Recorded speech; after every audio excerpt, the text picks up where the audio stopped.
ओम चैतन्य वट सिद्धनागनाथाय नमः स्वाहा। ओम चैतन्य वट सिद्धनागनाथाय नमः स्वाहा।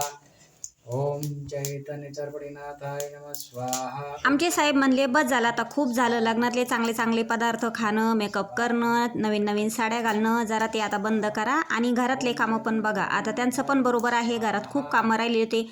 साड्या फक्त चेंज करायचं काम केलं, साड्या धुवायच्या, ड्रेस धुवायचे आणि आपल्या कामाला लागायचं. तर आजपासून आपल्या घरातल्या कामांना लागले. इथून पुढं जे आहे व्हिडिओ आपले रेसिपीचे आणि रेग्युलर जे व्हिडिओ होते तसे काही येतील. तर इथं आमच्या साहेबांनी हवन करायला घेतलं. त्याच्यानंतर मी त्यांचं हवन होईपर्यंत सुकी करडीची भाजी केली. आता ही करडीची भाजी सर्वांनाच येते म्हणून रेसिपी वगैरे काही जास्त दाखवली नाही. करडीची भाजी केली, त्याच्यासोबत आता सुकी सकाळची बटाट्याची पण भाजी होती. समर्थाचं जेवण झालं होतं, आमच्या दोघांचंच राहिलं होतं. इथं चपात्या पण करून घेतल्या. अशी काही सुकी भाजी थोडीशी. आता ही भाजी समर्थाला खूप आवडते.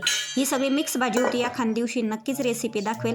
तर हे हवन अमावस्यानिमित्त करायला घेतलं होतं. छोटंसं हवन केलं साहेबांनी आणि माझा स्वयंपाक झाला. त्याच्यानंतर जेवण केले. आजचा व्हिडिओ आवडला तर लाईक करा, चॅनलला सबस्क्राईब करा. बाय.